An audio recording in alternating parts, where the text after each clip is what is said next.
Okay, everyone, right, so we're going to talk to you about academic reading retreats today around our question of what are we retreating from.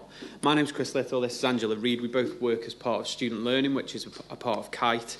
We're going to talk to you about what an academic reading retreat actually is, how we've investigated them, what we've found around health and wellbeing specifically, and we're going to chuck some challenges and some implications out there for you that come up from this work. So what is a reading retreat? It says it on the screen. It is a one-day event that tries to bring this kind of dark art of academic reading out into the fore, into a mainstream practice. It's kind of inspired by the writing retreat format. For those of you who've ever been to a structured writing retreat or heard of them, where you have periods of discussion and you have periods of activity, normally silent contemplative activity, production. So the aim of a reading retreat is to deliver a range of strategies and really to provide opportunities for private practice and shared practice discussion, to develop an academic community, to bring parity between academic staff and students, to show that those processes that go underneath academic reading really are the same, whether you are a first-year undergraduate or a PhD student or a sort of established member of the academic staff community. Do you want to just add a little bit on there? I think one of the key things, what inspired it, is that view of scholarship and disciplines as a community of practice, but also the idea that students from year one become peripheral participants, and it's completely legitimate. And in the centre are academics who are also still active and learning. So one of the key things about reading retreats is, we've had professors coming and academics of long standing, is that they are engaged in a reading retreat alongside often third-year undergraduates, PGT and PhD students, sharing their experiences of reading and seeing that it is a continuum. And I know this theme for this one is induction. And I think that's one of the key things around induction, is that we really ought to start looking at the whole degree as an induction, and that we need to keep supporting the progression of criticality reading and to expose the fact that we are still doing that ourselves and the students are joining us. And so that was one of the key things. The other one was that if we know that learning is inevitably unsettling because it is asking us to think of the world in new ways, reading as the core practice of inquiry is inevitably unsettling, and it is a source of anxiety. And that is actually true from our data and from observational feedback of all the people in our community, both the professors and the academics who are complaining exactly the same way as the undergrads. I haven't got enough time to do the reading. I feel like I'm not doing the reading properly. I'm letting myself down. It's really a very interesting one. Okay. Yeah, so I should say at the outset of this now really is that Angela invented these, as far as we can tell. So we've taken this work to, and Angela has specifically, to national conferences like the British Educational Research Conference. We had a teaching innovation project, which is what we're going to report on in a moment. And these are really gaining traction at Keele and across the sector through Angela's enthusiasm, but also through the ways in which we have embedded them within particular parts of different curricula around Keele. So part of our role in student learning is to work with different faculties, and I'm very proud to say that I deliver reading retreats to a number of schools within my programme as part of their day-to-day timetable. It's not something separate that students have to go to, it is part of their discipline. So we thought we would do a bit more digging about whether these things were worth continuing or not. We routinely collect data at the end of a lot of our activities through a sort of online anonymous post-event survey, which a lot of people do anyway. Out of the 52 responses we've gathered so far, you can see that we've got a really good kind of rating from students in terms of whether they found it useful or not. I mean, we can only get a tiny bit better out of 5, a teeny tiny bit. So we successfully gained some teaching innovation funding from KIITE to run a series of 30-minute semi-structured interviews with staff and students, all conducted by a postgraduate research assistant for us. And we analysed that data, the findings that we got deductively across 4 domains, which were from a widely cited and established paper on writing retreats.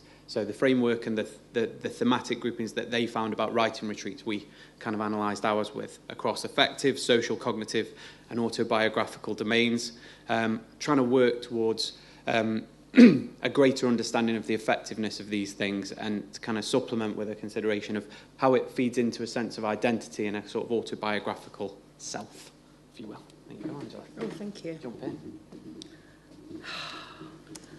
No, I'm going to skip over that because I've really just what to say. So we had some initial themes that came out, but in terms of what the education conference theme is around health and well-being, some things really came out very strongly, and they were for all participants, undergraduates, postgraduates, both taught and researcher, and academic staff. And I think all of the academic staff who engaged in our research were senior academic staff. It kind of took me back to actually why I'm reading. And what comes out of this is a sense of illegitimacy, that people feel like they're winging it, that they're not quite doing what they intended to do when they set out. They've got so much to cope with. And what I really liked about the last speaker was that sense of all the things we talk about in students. Actually, this is a community, and health and well-being is just as significant for the academics who are often mirroring that sense of anxiety with the students. This is what I could be doing, and it's what I haven't done. It's linking me back to what I know I ought to be doing. A PGT. This idea about honesty, that we're all finding it. This is something that comes out that all of the academics, the postgraduates and the undergraduates say, it's so nice to hear everybody sharing in their community that reading is hard. And one of the key things that comes out of the academic reading retreats is people say, oh, it's okay for it to be hard. I don't feel stupid anymore. And we are sort of hiding what inquiry and scholarship really is, which is reading and thinking. We hide it away and it's hidden. And we all think everybody else is finding it very easy. I'm not alone. Oh, sorry. Did it on Google Slides. I think we all feel overconfident. This is another academic talking about how much she felt that the democracy, she uses the word democratic, and the democracy of the class. And what's interesting here is these are all responses to things that they think are missing in the curriculum. A lack of honesty, a lack of democracy, a lack of a sense of community where we're sharing the challenge of being scholars in whichever discipline we are. Again, what the contrast of the form curricula. It's such a lonely pursuit. I feel alone. Becomes part of your memory bank. It's a validation. This feeling that you're with other people, this sense of it was so great to be with other people, which means most of the time we're just being on our own, feeling very anxious.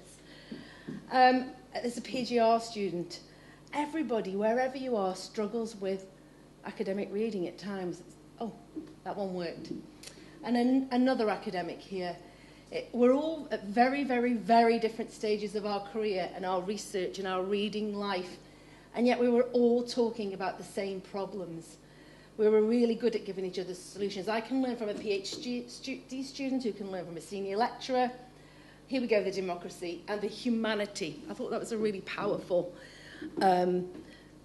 sense of what we feel is missing, and this is what we're retreating from. So what are the implications and the challenges is to think structurally, just like you were talking about this morning, Chi. It's not how can we fix students' deficits in terms of their anxiety, but to think about what are we doing in the first place that's causing it. How are we causing poor mental health and well-being for staff and students? Do we all only need 2 hours a week contact time in the first, second and third year? We've got to start thinking bigger than that, thinking about timetabling. How can learning change over the years as people become at the centre of participation in scholarship? How can we draw students in? We've got some, if Stella had been here today, she'd be talking about an experiment they've done in law where they cancelled all lectures for the first 2 weeks and did a whole thing about induction. For me, it'd be better even to do it for a whole semester. Let's induct people into our community of learning. Tensions in growing numbers. How do we create time to learn from each other? And how do we, most importantly, I think, facilitate authentic staff and student partnerships in communal inquiry? So really, it's not answers, it's questions for us to reflect on, conundrums, and to hopefully get together and start thinking about that to change our curriculum design. Some references there for anyone who's interested. Thank you.